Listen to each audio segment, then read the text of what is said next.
আপনারা যারা এরকম পল্লী বিদ্যুৎ অফিসে কাজ করতে আগ্রহী আছেন তাদের জন্য সুখবর এসেছে। বর্তমানে কিন্তু পল্লী বিদ্যুতের লাইনম্যান নিয়োগ চলতেছে।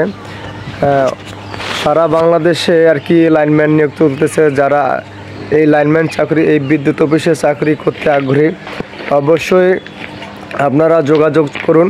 সার্কুলার ইতিমধ্যে কিন্তু হয়েছে, বিশাল অঙ্কে কিন্তু লোক না হবে। এখানে কোনো টাকা পয়সা কোনো কিছু আর কি লেনদেন হবে না। আপনারা আপনাদের মেধা তালিকার মাধ্যমে আপনারা এই সুবর্ণ সুযোগ পেতে পারেন।